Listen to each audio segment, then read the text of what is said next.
Women in Focus, a podcast by British Naturism. Hi, and welcome to Women in Focus, a podcast brought to you by British Naturism. I'm your host, Helen Berryman, and this is episode 20.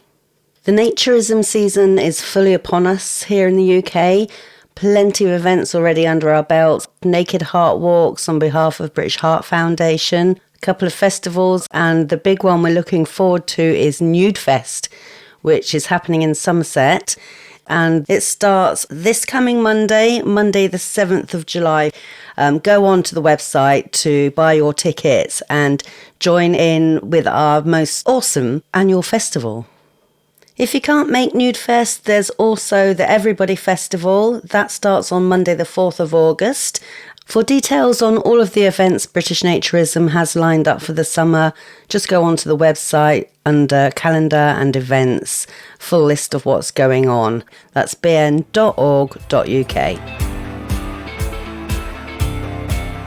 Today's episode of Women in Focus is episode 20, and I'm bringing it to you in two parts. Today's guest is a little bit different. She does not identify as a naturist, but her story echoes our values of both body freedom and advocacy. Louise Butcher, also known as the Topless Runner, is my guest today. She's a breast cancer survivor who made deeply personal choices throughout her treatment and to have both of her breasts removed. Through her courageous decision and by running topless to challenge restrictive dress codes in sport, Louise has opened conversations about autonomy, gender equality, and basically the freedom to accept ourselves as we are and as we want to be.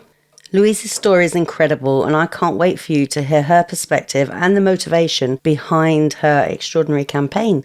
So without further ado, please let's welcome Louise, also known as the Topless Runner. Welcome, Louise.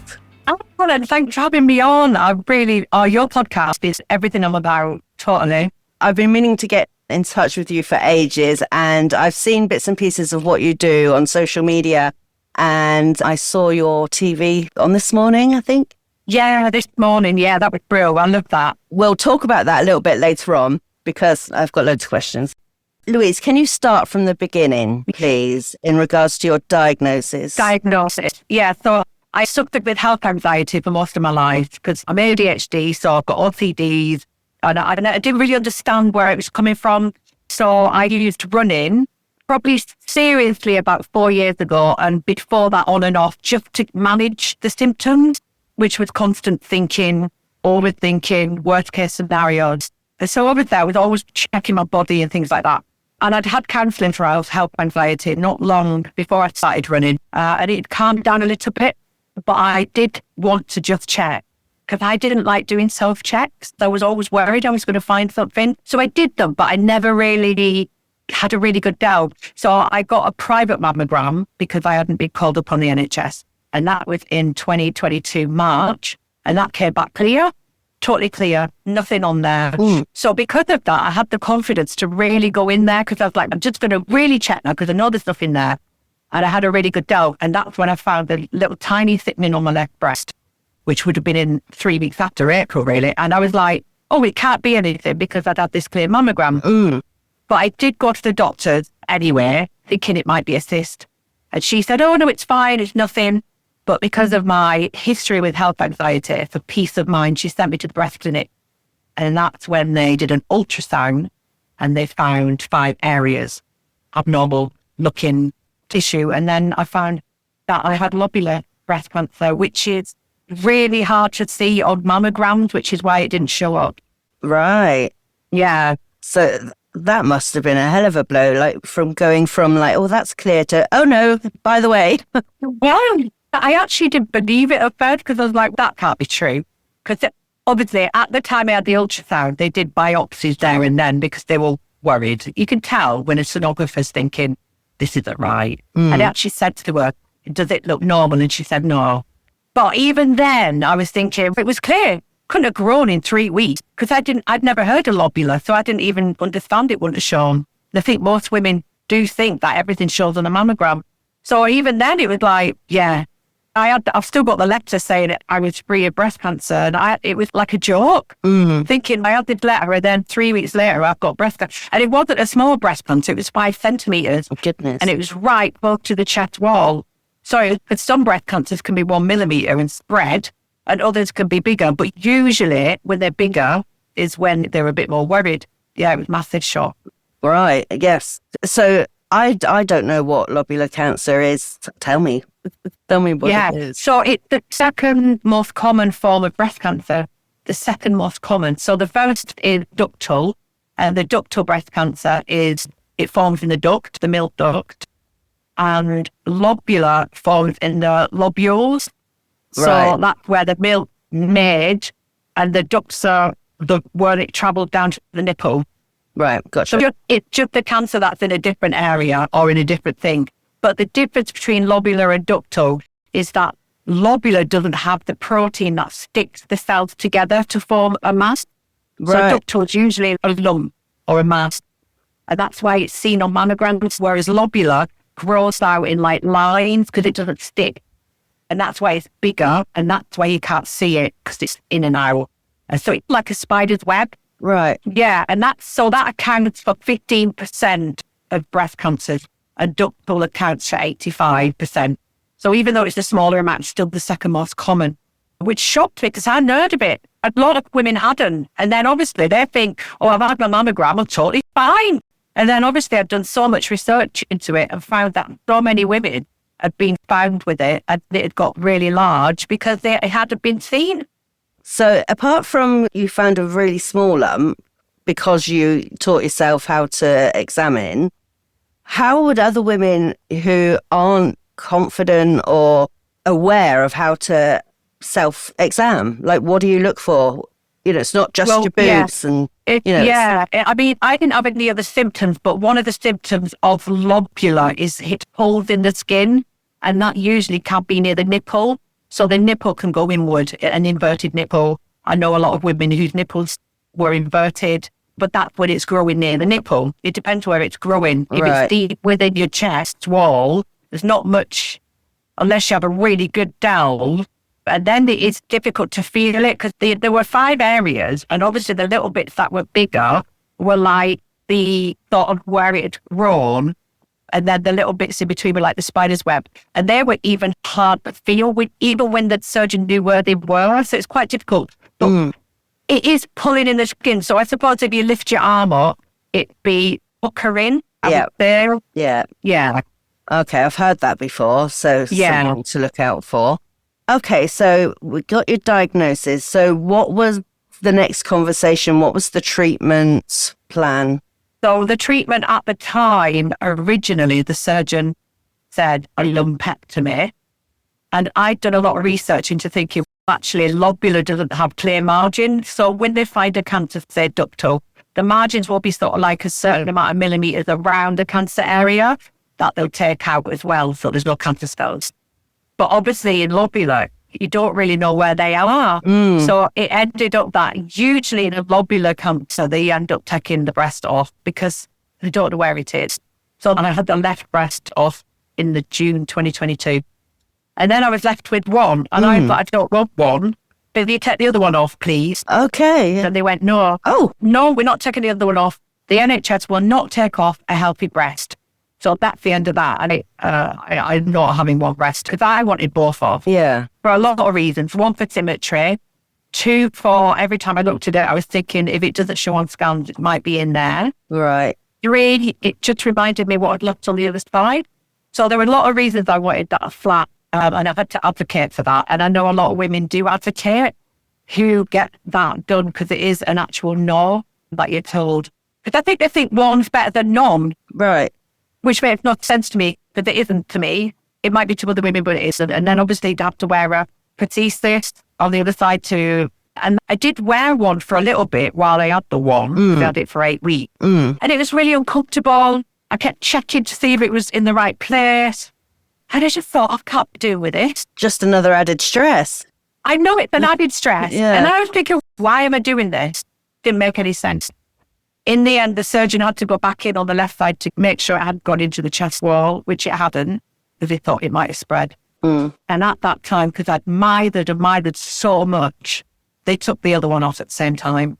Excellent. That really makes sense to me because you're already anxious about your health, and to have that as a constant what if must be terrifying, actually.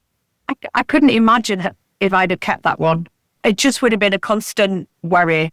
It's in there. Because I know that I couldn't really, it was 5 centimeters when I found it. Even then, when I felt it, it was only like probably a 2 millimeter little. So I would have thought, it's growing. I would have been a total mess. Yeah. And obviously all the other things of having to keep wearing the other fake boob, worrying. The thing I like about being flat is even though I haven't got nipples, it takes you back to when you were a child before you developed. So you you were flat once, whereas you were never with one boob. So it felt wrong. Yeah, that makes sense. Yeah. And that's the thing, it just didn't feel right. And I think symmetry plays a massive part in that, because you can't feel right if one side of you is different to the other in that sense. And it just felt wrong, and that's why I advocated. And what did the advocating look like? What did you have to do in order to be heard? I had to keep ringing up the surgeon. I was constantly in tears because for the 8 weeks I couldn't cope. So I wasn't like I am now. I was a mess. And I think she could see that. And also I think she understood, but it's not just down to the one surgeon. They've got a team around them and they've all got to agree. Right. And a lot of women I've spoke to they have to have an evaluation, a therapist evaluation, to make sure that they know what they want. And some of them are left with it for a year to see if that's what, like if they do instinctively know, it feels like they're saying, you don't know your own mind. Right. You might change your mind. And I found that quite strange because I think most women I've spoke to knew that they wanted to be flat. And not one person I've ever spoke to has ever regretted it. But there's many women who regretted having reconstruction because of the invasiveness, the fact that it's gone wrong, the implant had to be changed, how it hurts. It's a lot longer recovery. Yeah. And the fact as well that I could feel every area of it. So it feels like me. Whereas if I had a bad implant, I wouldn't have felt them. It'd have felt like it wasn't part of me. Yeah, like a foreign body, maybe. Yeah, definitely. And even when they do that surgery where they put part of you in, so they'll take another part of fat or muscle from another part of your body in, you still can't feel it because there's no nerve. Yeah. So eventually then it didn't take long, but I suppose it felt very long for you waiting that 8 weeks, feeling... It was a long time. Yeah, imbalanced and not quite yourself. So that's enduring, isn't it? Yeah. And also I felt not listened to. And I think a lot of the reason why I started doing what I do is cancer takes away a lot of control in your life. It actually takes away all your control. And I think the only control I had left was deciding on what I wanted my body to look like afterwards. And then, even then, that was took away because it was like, you'd have one boob. So I'd lost that control as well. Right. And that's why when I had the flat, I felt so empowered because I'd got a bit of that control back. It'd been my decision. Been my decision to get those both off. It'd been my decision that I was happy with. So I gained back that control. And I think that's what I get a sense from other women as well, is the fact that the cancer's taken so much from you anyway. And then you're also left with the control. It's been taken from you in your decision making as well, which is just another added pain that you've got to cope with. Throughout all that, how was your relationship with your body? Were you angry at your body for allowing this cancer? Were you grateful for your body for finding it and fighting it? Yeah, it was a mixture of emotions. I think in a way it's like grief. So it was a grief process of every day with like different emotions. Of 1 minute, I was very angry. I was angry at the world in a way more than my body. It was like, because I tried to keep myself fit and I'd been running a little bit before. And then I was just like, why have I got this? And it just really upset me. And then I was like feeling lucky because I'd found it. And then I was thinking I could have died if I hadn't. So there was that sense. Then I felt sorry for myself. Then I felt lucky. Then I felt, it was just so many emotions. For about 4 or 5 months, this went on for every day. Every day I had about 10 emotions happening at the same time. that's normal. I think it is like grief, because you're grieving the person you were before the cancer. You're grieving the person you were before you lost your boobs. So you grieve that person. And that's the process. And I always say to women that I speak to about it is it's grief. And a lot of them don't want to cry or feel bad, feel guilty about the feelings. And I'm like, no, you've got to feel them. You have to feel them. The anger, the sadness, the pity, you have to feel that. If you don't, it'll fit inside you. So yeah. And what was your relationship like with your body prior? I know you've talked about health anxiety, but what was your relationship like with your physical self? Before then was kind of like the problems mentally with my physical self. So I had bulimia in my 20s. Right. And I was on stage. So I was singing and playing keyboards. And that is it's not the best place to be if you've got any issues, is it? Because you're on show. Right. And it's all about how you look. And I remember in my 20s, hurt boobs, and I had a good figure, and it is kind of about the way you look. And I was kind of known to my boobs as well. People used to comment on them. So yeah, it was a bit of a strange relationship. And then I got really ill and put on a lot of weight because I had to take steroids. So I had a different relationship with my body then. Goodness. So I went up and down everywhere, really. And then I had my children, couldn't breastfeed. So I had a massive weird relationship with my boobs then because I got mastitis. So there's lots of sort of different areas of what I had felt like about myself. And then I had miscarriages and nearly died from a miscarriage. I always felt like there was something like a grim reaper stood over there just constantly trying to kill me up. Oh my God, no wonder. It's the way or another. I know. And when I had really bad health issues, and not the health anxiety, but really bad health issues in my late 20s, where I had an overactive thyroid and I also had ITP, when your blood doesn't clot. It's like an autoimmune disease where it kills off your blood platelets. And then I had that issue with my body. And so I always felt like my body was attacking me. Yeah. So then the cancer sort of, again, it just feels like I'm constantly trying to survive. And how do you feel now? Are you in the same place? Are you still feeling like, what's next? I never think now in the future. So I was always in the future. I was anxious, constantly thinking worst case scenarios, always living in the future, always stressed, an organizer. And then the cancer came and it taught me you can't be like that when you've got cancer, because you're living so much in the now, because it's so stressful to think of anything past now. And then that taught me how to live. And that's all I live for now. I don't live in the future because every time I go there, I just get stressed, anxious, and I'm much happier and I get more done and I'm more productive when I'm just where I am. Yes. And it's like a gratitude for everything about life, in the sense of I'm really grateful that I'm alive. I'm really grateful that I've got my health. And it's not materialism or trying to keep up with anybody or outward things. All that sort of went away when I got cancer. It kind of like all that became insignificant. But now, the running, and I do a lot of strength training now, I feel the best I've ever felt in my body, ever. I've never felt so in awe of it. It's never been so strong, and I've never loved it so much. I love that for you. Yeah. So you've taken ownership, you've made that decision, and now you made that other decision to dump all the what ifs and live for the moment. Yeah. So what made you first decide with regards to the running? So I know that you like running anyway as a sort of therapy for letting go of some of your thoughts or overthinking, but the decision to run without your top on, how did you get there? So that was, I've done a lot of research because I've got a lot of the cancer forums for support when I got cancer. Because all you want to know when you've got cancer is, am I going to live? That's the only thought. So you want to see people who've lived and they've got through the first year and then they're in the second year. And that's what I went on to look for, and found a lot of negativity surrounding a flat closure surgery, which is no reconstruction, mastectomies. And I'd seen on the telly, Breast Cancer Now had just started doing the adverts where they showed the flat closure surgery with a tattoo, but then it was covered again. And I was like, what is that about? Why is there a shame or a stigma with not having boobs put back? It's really odd, because I felt like my boobs had been taken away. They were diseased. Right. Why would I want to put something back that wasn't mine for everybody else? Because it wasn't about me. I was happy not to have them. It would have been Right. about fitting into a society.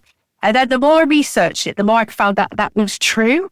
Well, I want to know where that comes from. And is it coming from me or is it coming from outside? Because I'd done a little short film when after I'd had my black closure. And I had to stand in front of a mirror and check my dress down to show my scars in front of this mirror and see my reaction. And there was like 10 crew watching. And I remember it was sort of the revealing and then waiting to see something that set me off into this panic.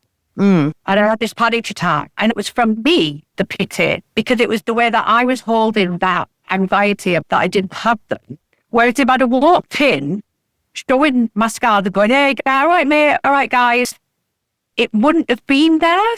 And then they couldn't have pictured me because they'd be like, oh, she totally owns it. And then because I did the running and the marathon, I'd done the marathon in the October 6 weeks after my mastectomy. I had my top on then.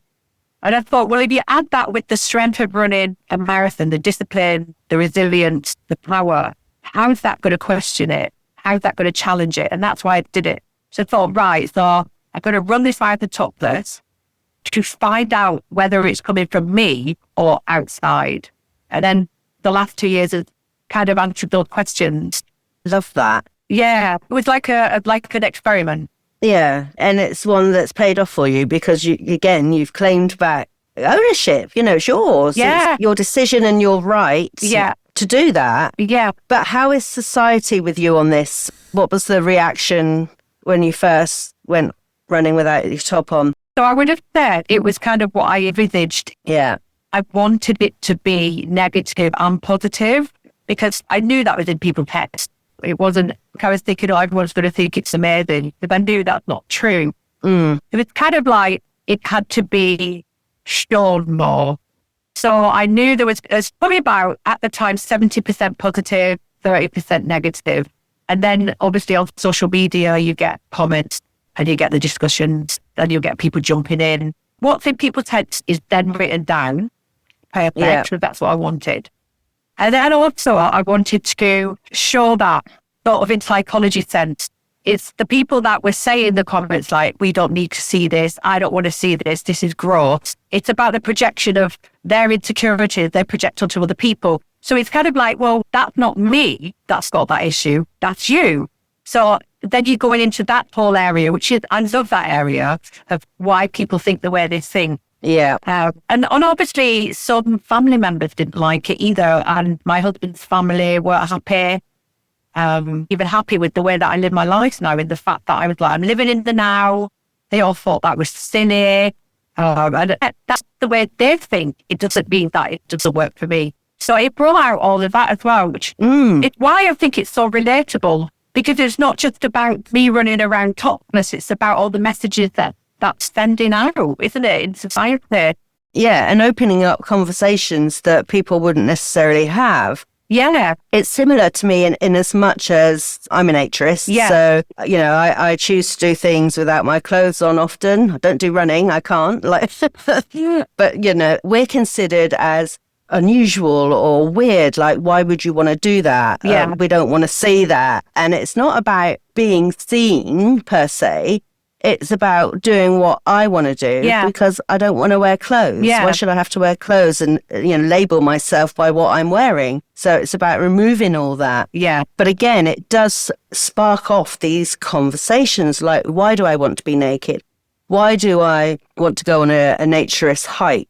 And by having these conversations, you are becoming relatable. Like, well, I know Helen, for example. She's a naturist. She's not too weird. Yeah. Yeah. It must be okay. And the same for you. So I know Louise, and she's a breast cancer survivor, and she elected not to have reconstruction. And she's okay, and she's owning it.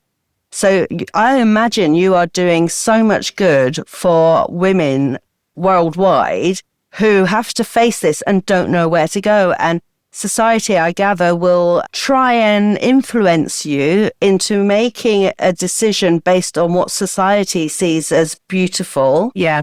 And you're reclaiming that narrative and saying, I'm owning this and I'm going with it. And that is so empowering. Yeah. I love that. Yeah, it's brilliant, because when I sat in the surgeon's office, and she said to me, if you don't have reconstruction, it would negatively impact your mental health.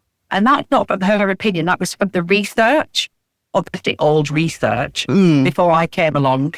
So I was swayed, and I'm quite stubborn, because I've got a surgeon sat there who knows that stuff, who's done hundreds and hundreds of operations, who's a woman as well. So like, okay, so you've got that. And this is, every woman's going through this. And then you go into your breast cancer nurse 6 weeks after you've had your operation, and they hand you these fake boobs and they do a fitting. So you're really being told straight away, you need to cover it up.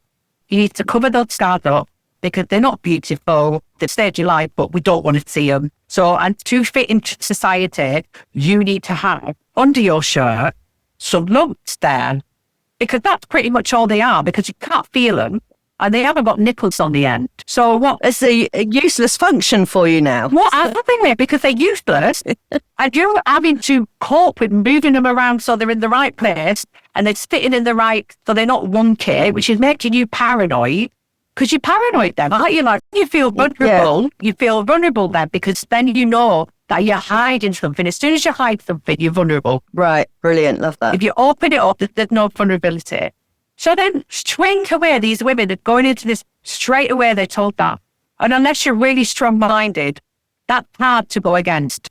And then you go home and your family are like, oh no, you can't walk around like that showing your scars. What are you going to do? You're just going to go with it, because it's easier in a sense, but it isn't easier, is it? Because you're the one sitting there going like this all day. And then at night you take them off and then you've got to face the mirror which scars that you're told you've got to cover up. So how are you ever going to accept them? Right. It just doesn't make any sense, does it? It doesn't make any sense. So how did you change the narrative? A word I want to use to describe you is resilient. Yeah. Yeah, and you've learnt that, I guess. Yeah. So how did you then go against what society and the medical profession indeed were telling you was, cover them up? I think I'm just that way. I think I've always been like that. And I've done it loads in my life. Like, I was told when I had ITP, which is when my platelets were killed off by my spleen, I was told by the medical profession then that I had to have my spleen out. And I was like, no, I'm not having it out. No, you have to have it out. No, I'm not having it out. Because I knew if I had my spleen out, that your immune system is rubbish. And you have to take penicillin for life. And I'm allergic to penicillin. And I'm not doing that. And then I also said my overactive thyroid was causing this. And they were like, no, it isn't. And I had about 3 consultants saying, it's not connected, Louise. And I was like, it is connected. Because I knew my own body and I knew how it worked. And they kept saying it isn't. And you need your spleen out. And I went, no, I'm not having my spleen out. And then eventually I had my thyroid sorted out and the ITP disappeared. So I knew it was connected. And then about 7 years ago, a paper came out, like a PhD paper saying it was connected. So I told my name before they did, because I knew my own body. So I was always a bit of an advocate. But then when I got anxiety and health anxiety, that changed me into this like shell of a shadow of myself, and I lost that. And then the cancer got rid of that because it made me face up to my demons. So the cancer kind of got me back to where I should have been in a way, back to being an advocate again. So I think I was always like that. And I think some people are that way inclined. I am a bit like, if someone tells me to do something, I won't do it. Me too. I've always been a bit of a rebel, even at school. What about you? Yeah. I was, yeah. I don't do it to cause trouble, but I do it when I feel it's unjust, when I feel that shouldn't be like that. That's when I do it. Yeah, same. Yeah. And yeah, it's not about just causing a fuss. No. It's about, I don't think that's right, therefore I will do it, which is another little reason why I am public about naturism. Yeah. Is that I used to think it was weird. I would say, why are you, I don't want to see that. Must be sexual, must be perverse. Until I actually experienced it myself. And I'm like, oh, yeah, my God, I was so wrong. Therefore, other people are wrong as well. Yeah. That's what I advocate for, body freedom. And for me and many other women, social nudity or nudity is a healing tool. Yeah, it is. It's so weird. And it can be from some sexual trauma, violence, objectification, eating disorders as well. And it's about claiming ownership of your body, looking at it through a lens that you've not used before. Yeah. And going, actually, that's not that bad. Yeah. And why am I measuring myself against ridiculous beauty standards that you see on social media, which we know are fake anyway? I know. Oh my God, that's amazing. I love that, what you've just said, because it's so true. And I mean, I don't do nurturing them in that sense, but since I started doing what I do, I can see that. And it's also about looking, I think the cancer taught me as well, like looking at your body as if it's not how it looks, it's how it keeps you alive. So it's a sense of how you look at it in a totally different way. And like a courage that's enabling the energy within you more so. That's exactly what I say. Yeah, and that was taught to me by the cancer, really. That's when I really understood what my body was. And that, I don't know whether many people get that, because I wouldn't say to get a diagnosis like that to get that lesson, but it took that for me to learn it. Yeah. One thing that I learned as well a couple of years ago, 3 or 4 years ago maybe, by being naked most of the time, weather permitting, I'm aware of what's going on. Yeah. And I did find a lump. Wow. And I knew that wasn't normal. It wasn't meant to be there. And luckily, it was nothing sinister. Yeah. But had I not been aware of what's going on, if my clothes were always on, and I don't think I would have noticed it. No, true. Do you know what I mean? So yeah, wow, yeah. It's really strange, isn't it? Because we always started out naked, didn't we? Thousands of years ago. You're born naked and you're supposed to die naked. But it's such a taboo. It's so bizarre. And people have got these really strange things. Like even like a lot of the social media people say to me, well, when I run around, they call it naked. Well, I'm not naked. I'm only half naked. But they'll say you're running around naked, and when I get testicular cancer, I'm going to run around without pants on. So they also don't understand what breasts are, because breasts aren't genitalia. Breasts have been sexualized. And it's all very strange, isn't it, how society has made all these rules up that aren't actually true, which I find really weird. And just like you were saying before about other people's perception, it's their problem. So it's them that are sexualizing the naked body. It's them that have connotations to sex. It's for them, a female body and the breasts are all in this sexual package. Yeah. And for us, we're going, no, it's a vessel that keeps me alive, you know. You know that when you've been in, like you've seen both sides, because you used to think the same, didn't you? And I thought the same. But then I obviously learned from what I went through, and then you realise that actually they thought like I think. So you understand both sides of the story, but you wonder if they'll ever get to where you are. Yeah. And I sometimes I feel sorry for him. Well, yeah, and that's exactly why you're relatable and I'm relatable, in as much as we can see both sides and we can see. Yeah. And unfortunately, you've had a terrible journey of getting there, and mine hasn't been great either, but it's not about me. But, you know, we have got there, and I think you have to accept your body now, because you're never going to get it back. No. So, you know, your 20-year-old self is going to change, like from having kids, the stretch marks that follow that, or then the menopause and the stuff that goes with that. So it's ever evolving. So for young women out there, just love it now, because tomorrow it might change. Yeah, it's the ever evolving. That's what I do. It's like the evolvement of it, in the fact that now I haven't got boobs, but I run marathons. Now I'm stronger than I've ever been, and I haven't got boobs. Now, and all things that have happened are just the story, aren't they, of your life? And it's all that whole living as it is now, because one thing I learned is the gratitude of being able to run.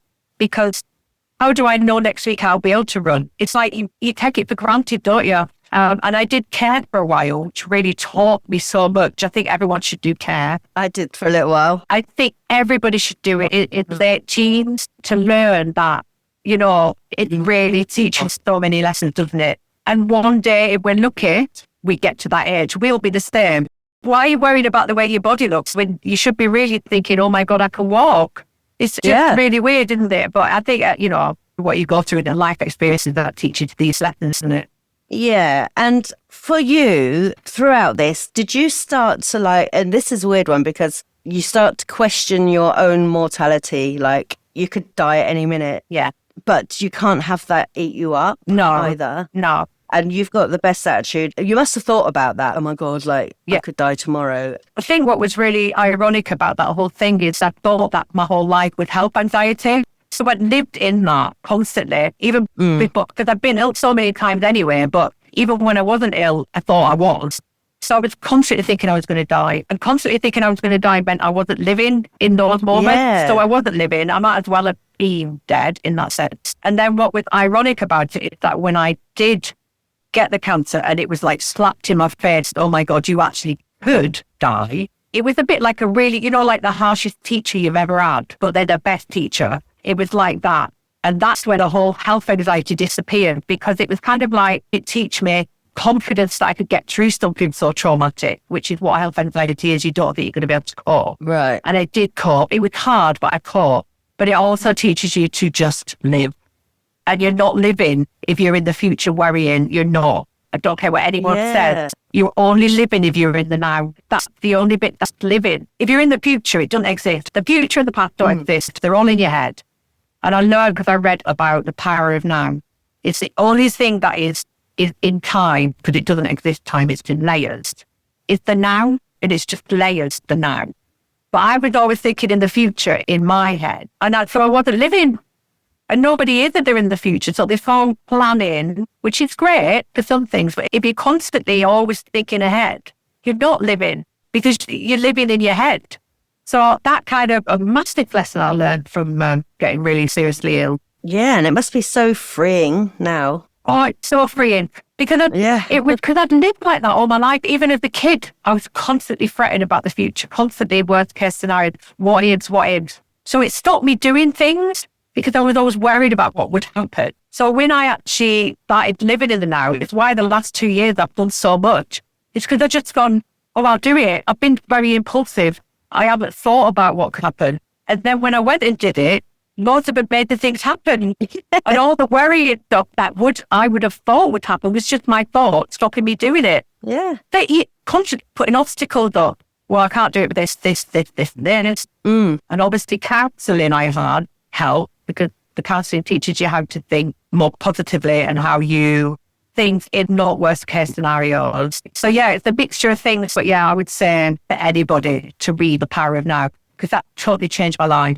Yeah, I think learning what you've learned and what I've learned recently within the last 5 years, if I'd have known all this 20 years ago, I'd have saved myself an awful lot of drama, trauma, doing my own head in, trying to achieve some sort of standard that was never going to be achievable, worrying about what I look like. Does my bum look big in this?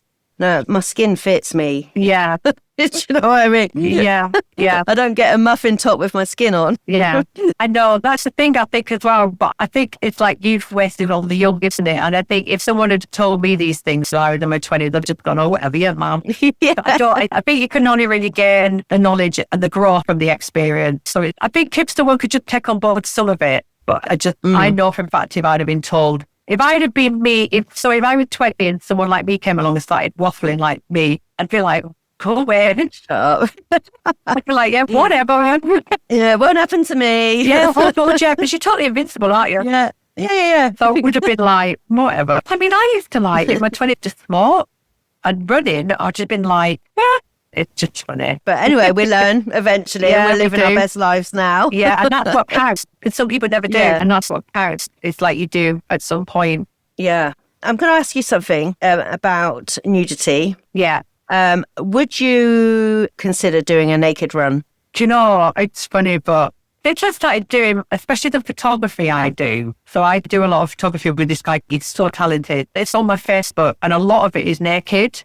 So I'll dance around and with this material, like lines. So obviously I'm naked, but I'm dancing around. And because I post it on Facebook, I can't do the ones that show everything, because they'll just stop my account. But it is quite a nice feeling, because it makes me feel really free. And I mean, I'm empowered anyway by what I do, but I think because of what I do without, I don't have to boost, it's a different feeling, because obviously there's nothing to sexualize there.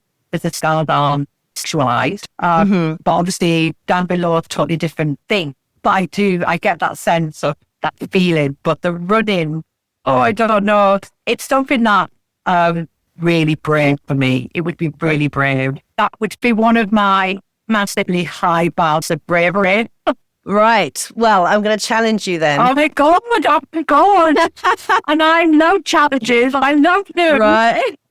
So on Saturday, the 13th of September, there is a naked 5K at the Naturist Foundation. Yeah. And it's a woodland sort of run. Okay. So it's like a trial sort of run. Yeah. And then we see people there that are just runners and are doing the naked 5K as a bucket list challenge. Right. We see people running for charity. And then we see the other side of it. So we see naturists that would be naked anyway, just doing a run. Right. And then we see people that are supporting the runners. So it's a massive combination of like naturists, body positive people, runners, all in the same place. It's really good. I'm going to point you to a video, actually. My husband and I did a film with Catherine Ryan, the comedian. Yeah. She came to one of these naked runs. So there's about, I don't know, 280 runners at the last one. Oh, my God. That would be such a bucket list. I would love you to come and do that. Oh, where is it? It's in Orpington in Kent. Kent. I've got friends in Kent. Oh, wow. Yeah, I'm in Kent. Oh, yeah, and that's in September. Oh, my God. Can you imagine? Oh, my God. Because I did this naked photo shoot and I was like flaunting around in front of this guy. And what was really funny is it wasn't sexual. And then he looked at me like a photographer and that was it. And then he took a picture of my various stars and it didn't feel weird because it was about that. And that really, I would say brave for me because obviously it was different, not having anything on. But then when I did it again, second time I did it felt really normal. Yeah, and that's it. And there will be women there as well. There's lots of women there as well, runners. You have to experience it to understand why I'm gushing about it so much. I mean, I don't run because my boobs are too big. Oh, that would be amazing. I will definitely. That would definitely take. And that would be funny because when people say, oh, you're really brave running topless, I would definitely be brave doing that. Right. More so than the first run I did topless, I'd say. Because that was about messages. And obviously I didn't have the boobs. So it did something that was out of my comfort zone. And I love being out of my comfort zone. I reckon you'll do it. I reckon I will. Watch this space. Yeah, send me the details, seriously. And I will. I'm so 100%. seriously thinking about that now. Brilliant. I'll be there. And my stepdaughter runs it with her father. Did she? Oh, wow. Really loved the skinny dipping afterwards. So there's a big pool there. Oh, wow. Always stuff. My God. Yeah. Oh, you sold it to me. We'll talk more. Yeah, we definitely will. Right. Okay. See you later. See you soon. Bye. Bye. And that brings us to the end of part 1 of our conversation with Louise. I hope you found her story to be inspiring. I did talking to her. I've so much more to find out from Louise. And I also want to know, is she going to take me up on the challenge? Is she going to do the naked 5K? Find out and tune in to part 2. Also in part 2, we'll dive deeper into Louise's experience of public reactions to her topless run-in, her motivation to keep doing it, what inspires her to be public. I can't wait to hear more and hopefully you'll join me too. If you're enjoying Women in Focus, this episode and others, please don't forget to like, subscribe and all of that and leave us a review. It really helps us reach more people and keep up these really important conversations. We'd also like to hear from you. Your thoughts, ideas, or even your own stories about naturism, body freedom, women's empowerment. Feel free to email. Email is on the show notes, or even connect with us on social media. I've been your host, Helen Berryman, and please join us next time as we bring more Women in Focus.